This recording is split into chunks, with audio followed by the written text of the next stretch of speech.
their magical purposes. So now it's a ball. That would mean that Neville's toad, not frog, is not for experimental purposes, which means we don't know why the fuck anybody would want a toad. That was what I was trying to get to.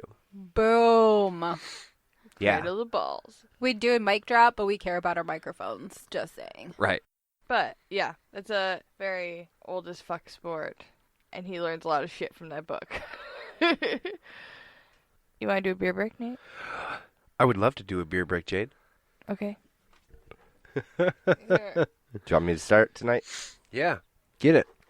All right.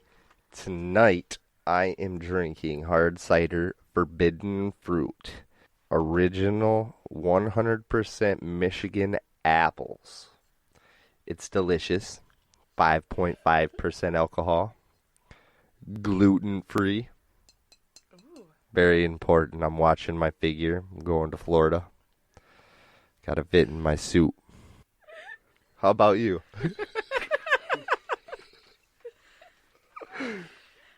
I got a lovely selection here. Grand Traverse Select Sweet Traverse Red. It's a beautiful sweet red wine. It will pair with pizza. Had me sold right there. And I just like wine. So it's pretty good. That's good. Once again, from Michigan. We love our Michigan selections here, folks. Too pitchy? No. I think it's good. It's winter. It's fucking cold here. That's all we really have is booze. Not a lot going on. No. I like We're drinking. adults now. Fuck hot. It's snowing on the first day of spring in lovely Michigan. I'm not going to let this go today. I've got, from Perrin Brewing Company, Dragon Fruit Berliner. It's a session sour brewed with dragon fruit, kiwi, and a combination of Michigan and Australian hops. Delicious. I thought it was really good. And I fucking hate sours. So for a sour, this is a really good one. The can says, the beer pours a bright magenta and is filled with tropical fruit aromatics, creating a natural tartness followed by sweet fruit finish. Would you agree? I mean, is good. But I'm gonna have to say that's not magenta. I poured it out to make sure. In the glass, It's more orange. it's more orange.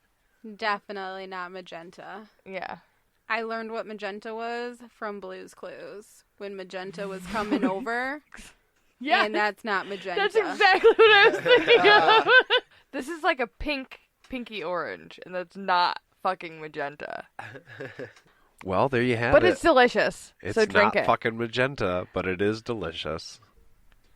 So we're back from topping off on our refreshments here.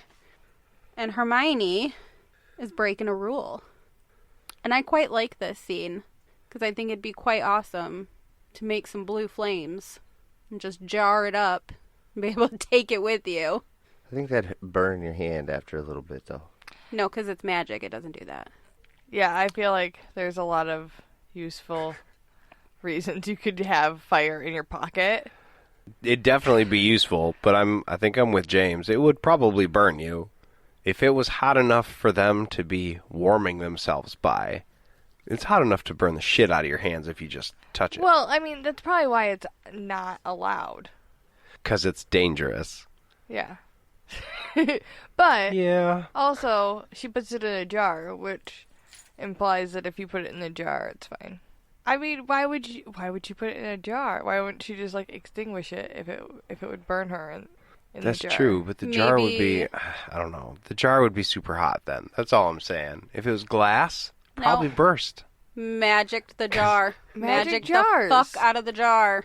It Where do you can think she hold the got flame. these jars, bud? But Yeah. physics, okay. Unbreakio. Magic and physics aren't best friends. True. All right, yeah, you got me there. I'm not. I'm not prepared to go down that road right now with you. Here comes Snape limping up to him, ready to ruin their day. But he doesn't get at him on the fire. Completely misses that. And we're gonna take some points for having a book. My thing is that the whole reason he comes up to them is because they look guilty. It's written like I don't know why he came up to us and thought we looked guilty, but they are literally hiding something, and there's no way that 3 students trying to hide something behind their back doesn't look guilty as fuck. I think you're exactly right. And to add to that, he was on the other side of the courtyard. Uh-huh.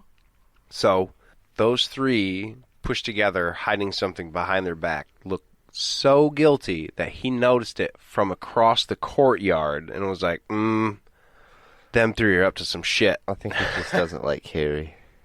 Well, that's also true because Hermione's hiding fire behind her back. It's bright.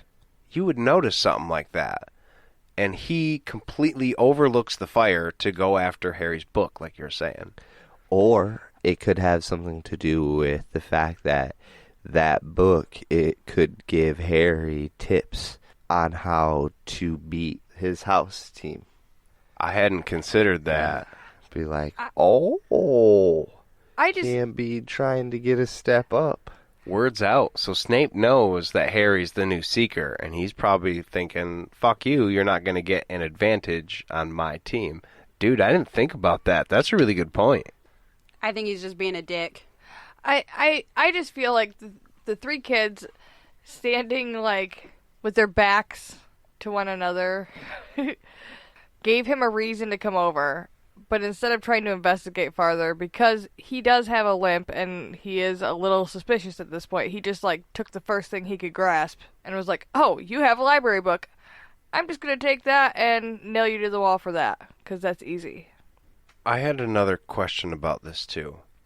What is the point system based off of? So far, we've seen different numbers deducted for different things. They seem to vary. So I don't think there's any one hard and fast rule about what warrants what point deduction. If Snape was really trying to screw with Harry, he could be like, minus 100,000 points. And what would Harry have to say about it? Could he do that? Or is there some sort of... I think he could, but Dumbledore is the overseer, and he is supposed to be biased. Unbiased. Sorry. Unbiased. He's supposed to be biased. Well, I see how the system works. He's supposed to be unbiased. So, and at the very least, if he sees a teacher targeting a student, he has to be like, hey, knock that off. He'd probably step in and be like, you're being a dick. Probably not, but... Okay. They don't do much about Malfoy being a dick to Harry. For anyone to do anything about Malfoy, it would have to be brought to Dumbledore, and that actually happens later. They do bring Malfoy up. They all notice Snape's limp. Harry and Ron make a point to, like, hey, he's limping, and Ron's, like, super happy that he's hurt.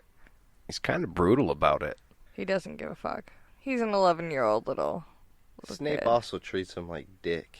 Not Ron specifically. He treats Harry like dick. But, I mean, I guess if your best friend's being treated like shit, you're, like, personally affronted. By association, you're gonna get shit.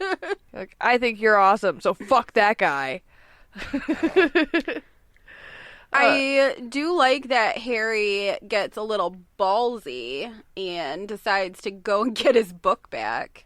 It is really kind of ballsy to be like, no, fuck that teacher. He took my book. I'm going to go get it. He also assumes the staff lounge is where I need to go and knock on the door, which I don't think would be my first choice. Here's my thing. When no one answers, I would never, ever think to just open the teacher's lounge and be like, I'm going to just go in there and see if it's in there. And if it is in there, I'm going to take it.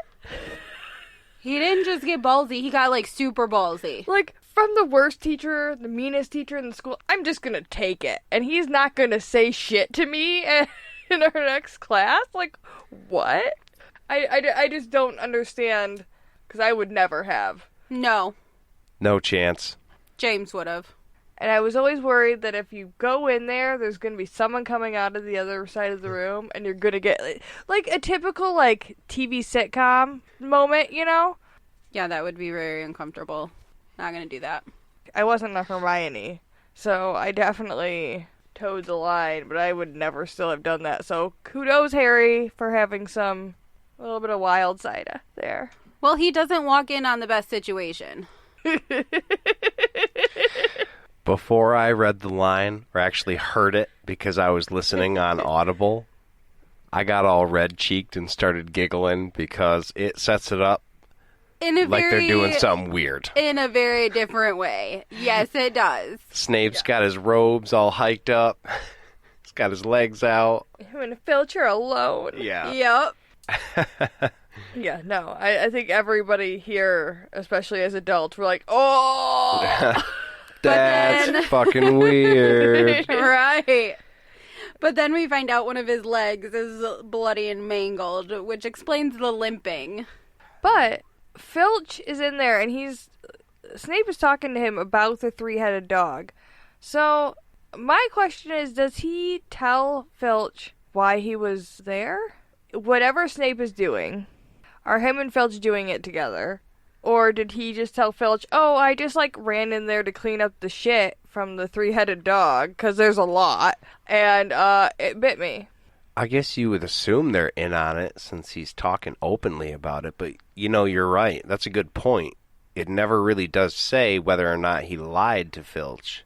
He just said he was in there being tended to. And, is that the reason he didn't go to the hospital wing and just get it magically mended? Because he didn't want to have to deal with actually explaining himself? Why did Mr. Big Bad Potions that could brew fame and bottle glory not be able to mend a scratched up leg? Right. He should be able to magically mend that. And if he couldn't, it should have been by somebody else. Well, he's clearly hiding stuff. He's But being not sneaky. from Filch. The dirty janitor knows. Custodian. Or janitor, if you want to be a dick about it. He's a caretaker. Is that better? A caretaker. Well, it's much fancier. Sounds nicer. I will say I did come to love him by the end. Filch? Yeah. Okay. It needs to be said, even though we haven't watched it yet, the Filch that is different than the Filch that I know. Because the Filch of the movies becomes a different type of character than the Filch of the books. True. That is true. He does become a little bit I guess I just, regardless to which one, I hold this little spot because I know his place in the magical world and his being born into the magical world without magic. Then I kind of just get all the little feels for him. I never really felt that way about him, except thinking about a certain few scenes. Right. And I read online that a lot of people felt that way about him because they were all movie watchers. Because he's silly. He's more silly in the movies. Yes. He's got those little spindly legs. This This little voice, that's all. You do a really good impression of that. Yeah, so that's what I thought. I thought his reasoning was that he just let Filch deal with it because he didn't want to explain it to anybody. And that's why it probably gets infected and disgusting. But I also thought that Harry had balls also still asking for his book. But he could have just been, trying to save his ass. And explain why he opened the door. I think at that point he was like, how do I safely get out of this situation? Yeah, I have to at least explain my reasoning for opening this door on this weird moment. Which still also feels very... It wasn't a sexual moment, but the way they scream at him and it's all private, it's very invasive feeling. I think awkward is an understatement. Yeah. Speaking of awkward, Snape doesn't come back after Harry. He never goes to Harry and is like, hey, so, you know that thing that you think you saw the other day? You didn't fucking see that, okay? Snape isn't trying to keep a secret that Filch fixed up his leg. So maybe didn't lie. Well, he doesn't want to draw attention to it. He wants to keep it a secret. He wants Harry to shut the fuck up and never talk about it again. And just hope that he was scary enough to never talk about it again. Okay, whatever you say. Let's never make eye contact ever again. Yeah. I saw your robes above your knees. All right, man. I don't need to ever look at you in the eyes again. I got it. We're good. So, Harry doesn't get his book. They go to breakfast, and Harry doesn't want to eat. I'm guessing he probably has anxiety tummy. A little bit of anxiety poops, maybe? Anxiety poops. I probably would have that Yeah. situation. Got a case of the BGs, Yeah. the bubble gum.